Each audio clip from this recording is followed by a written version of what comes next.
আসসালামু আলাইকুম সুপ্রিয় ওমান প্রবাসীগামী বাংলাদেশি ভাইয়েরা, কেমন আছেন সবাই? আশা করছি সকলেই ভালো আছেন। ওমানে কাজ করতে আগ্রহী সকল ভাই ও বোনদের স্বাগতম জানাই আজকে আমাদের নতুন চ্যানেলের নতুন ভিডিওতে।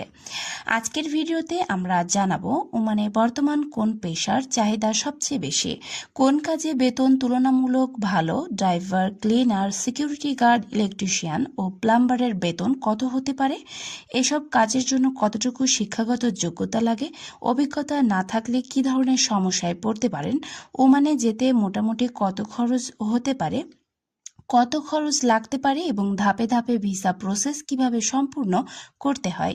ভিডিওটি শেষ পর্যন্ত দেখার অনুরোধ রইল, কারণ অনেক গুরুত্বপূর্ণ তথ্য আজকের এই ভিডিওর মাধ্যমে আপনারা পেয়ে যাবেন।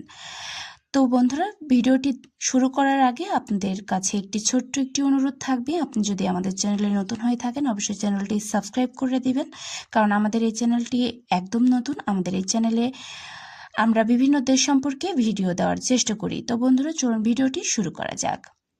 বর্তমানে ওমানে নির্মাণ খাত, শিল্প কারখানা, হোটেল পরিচ্ছন্নতা, পরিবহন, তেল ও গ্যাস সংশ্লিষ্ট প্রতিষ্ঠান এবং বিভিন্ন সার্ভিস সেক্টরে বিদেশি কর্মীর চাহিদা রয়েছে। তবে চাহিদা সময়ের সঙ্গে পরিবর্তিত হতে পারে, তাই কোনো দালালের কথায় বিশ্বাস না করে চাকরির অফার ও ভিসার সত্যতা যাচাই করা খুবই গুরুত্বপূর্ণ। এবার আসি বেতনের বিষয়ে। ড্রাইভারের মাসিক বেতন সাধারণত প্রায় 180 থেকে 300 ওমানি রিয়ালের মধ্যে হতে পারে। ভারী যানবাহনের লাইসেন্স এবং অভিজ্ঞতা থাকলে আরও বেশি বেতন পাওয়ার সুযোগ থাকে। ক্লিনারের বেতন সাধারণত 120 থেকে 180 ওমানি রিয়ালের মধ্যে হয়ে থাকে।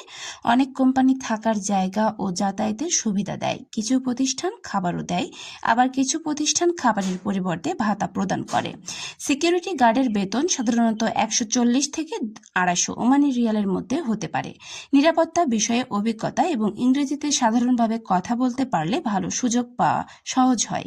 ইলেকট্রিশিয়ানদের চাহিদা তুলনামূলক বেশি, অভিজ্ঞতা থাকলে মাসিক 200 থেকে 350 ওমানি রিয়াল বা তার বেশি বেতন পাওয়া সম্ভব। বড় প্রকল্প বা শিল্প প্রতিষ্ঠানে দক্ষ কর্মীদের বেতন আরও ভালো হতে পারে।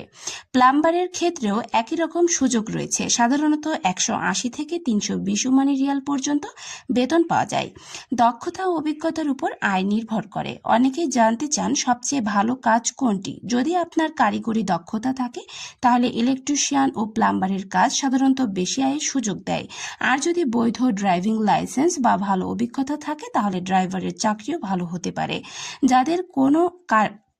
যাদের কোনো কারিগরি দক্ষতা নেই তারা ক্লিনার বা সাধারণ শ্রমিক হিসেবে শুরু করে পরে দক্ষতা অর্জন করে ভালো বেতনের কাজে যেতে পারবেন। এবার শিক্ষাগত যোগ্যতার কথা বলি। অধিকাংশ সাধারণ চাকরির জন্য অষ্টম শ্রেণী বা এসএসসি সমমানের শিক্ষাগত যোগ্যতা থাকলে সুবিধা হয়। তবে অনেক নিয়োগকারী প্রতিষ্ঠান কাজের দক্ষতা শিক্ষাগত যোগ্যতার চেয়ে বেশি গুরুত্ব দেয়। ইলেকট্রিশিয়ান, প্লাম্বার বা টেকনিক্যাল কাজের ক্ষেত্রে ট্রেন কোর্স বা বাস্তব অভিজ্ঞতা থাকলে চাকরির পাওয়ার সম্ভাবনা বেড়ে যায়। যদি কাজের দক্ষতা বা অভিজ্ঞতা না থাকে তাহলে চাকরি পেতে সময় লাগতে পারে, কম বেতনে শুরু করতে হতে পারে, অথবা নিয়োগকারী প্রতিষ্ঠান আপনাকে নাও নির্বাচন করতে পারে। তাই বিদেশে যাওয়ার আগে প্রশিক্ষণ নেওয়া সবচেয়ে ভালো সিদ্ধান্ত। এখন আসি ওমানে যাওয়ার খরচের বিষয়ে।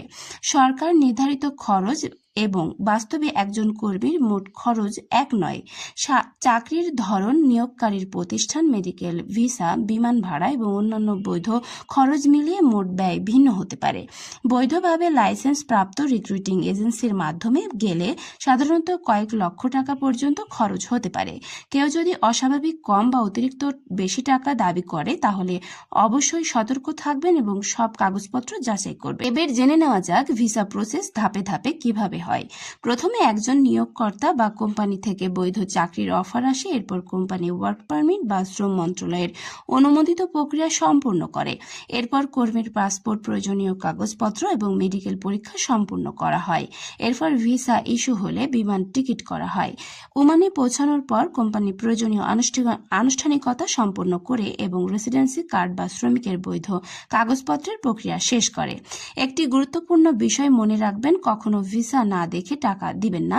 চাকরির অফার লেটার, বেতন, কাজের ধরন, ওভারটাইম, থাকা খাওয়ার সুবিধা এবং চুক্তিপত্র ভালোভাবে পড়ে বুঝে তারপর সিদ্ধান্ত নেবেন। শুধুমাত্র লাইসেন্স প্রাপ্ত রিক্রুটিং এজেন্সির মাধ্যমে বিদেশে যাওয়ার চেষ্টা করুন। সবশেষে বলবো, ওমানে ভালো আয় করতে চাইলে শুধু বিদেশে যাওয়ার যথেষ্ট নয়, বরং একটি দক্ষতা অর্জন করাই সবচেয়ে গুরুত্বপূর্ণ। বিশেষ করে ইলেকট্রিশিয়ান, প্লাম্বার, ওয়েল্ডার বা অভিজ্ঞত ড্রাইভারের মতো পেশায় দক্ষতা থাকলে ভবিষ্যতে আরো ভালো বেতন ও উন্নতির সুযোগ তৈরি হয়।